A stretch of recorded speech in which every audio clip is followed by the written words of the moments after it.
हठ योग शारीरिक और मानसिक विकास के लिए विश्व की प्राचीनतम भारतीय योग साधना पद्धति है, जिसका शताब्दियों से भारत के योगियों द्वारा अभ्यास किया जाता रहा है। यह चित्त वृत्तियों के प्रवाह को संसार की ओर जाने से रोककर अंतर्मुखी करने की प्राचीन साधना पद्धति है।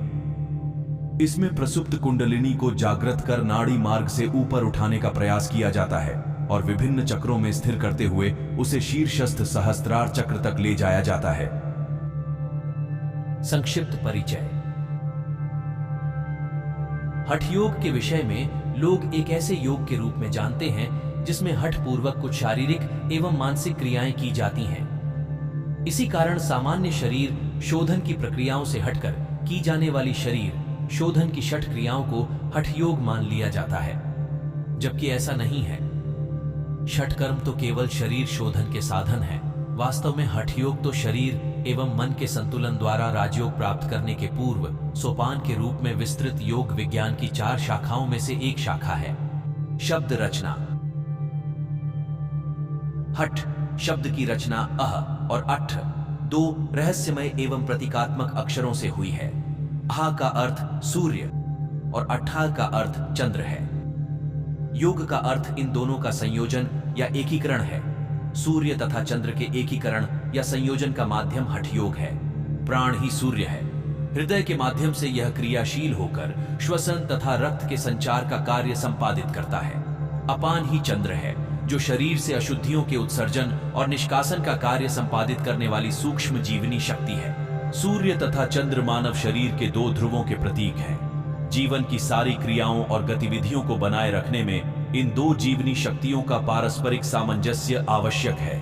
ये मानव शरीर के माध्यम से कार्यरत सार्वभौमिक शक्ति का प्रतिनिधित्व करती हैं। मानव हृदय में स्थित प्राण जीवनी शक्ति ही ग्रह नक्षत्र सूर्य चंद्र की गति को नियंत्रित करता है तथा वायु विद्युत चुंबकत्व प्रकाश ऊष्मा रेडियो तरंग इत्यादि शक्तियों में अभिव्यक्त होता है।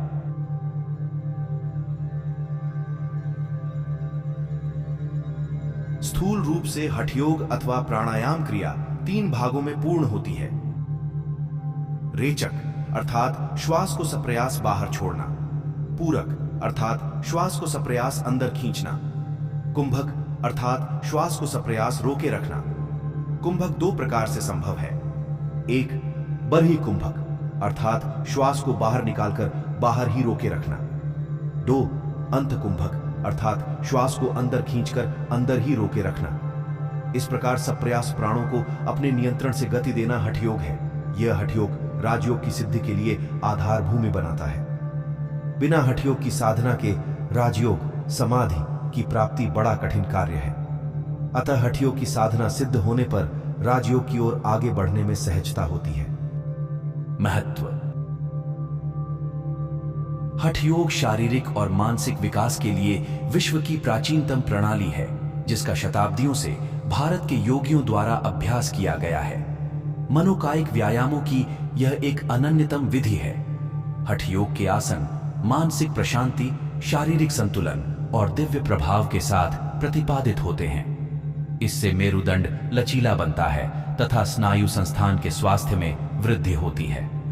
योगासनों से स्नायुओं के मूल का आंतरिक प्राणों द्वारा पोषण होता है। योगासन अन्य व्यायामों से पृथक है। हठ योग के नियमित अभ्यास से व्यक्ति अपना खोया हुआ स्वास्थ्य और मानसिक शांति प्राप्त कर सकता है।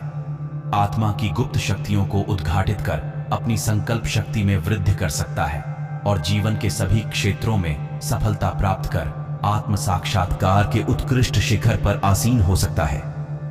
हठ योग के आसन मन एवं शरीर के सूक्ष्म संबंध के पूर्ण ज्ञान पर आधारित एक अद्भुत मनोशारीरिक व्यायाम प्रणाली है। अन्य सभी उच्च योग जैसे कर्म योग, भक्ति योग और ज्ञान योग की सिद्धि के लिए हठ योग एक साधन है।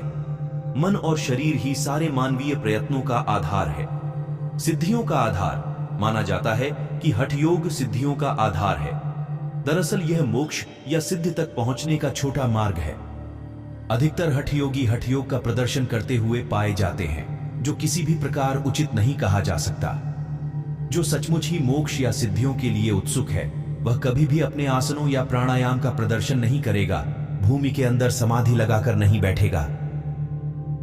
गर्मी से त्रस्त व्यक्ति को जैसे एक पेड़ की छांव या शीतल कुटिया का आश्रय राहत देता है, उसी प्रकार सांसारिक झंझटों से पीड़ित व त्रस्त वैरागी के लिए सिद्ध योगियों ने हठ योग को आश्रय माना है। साधना स्थल।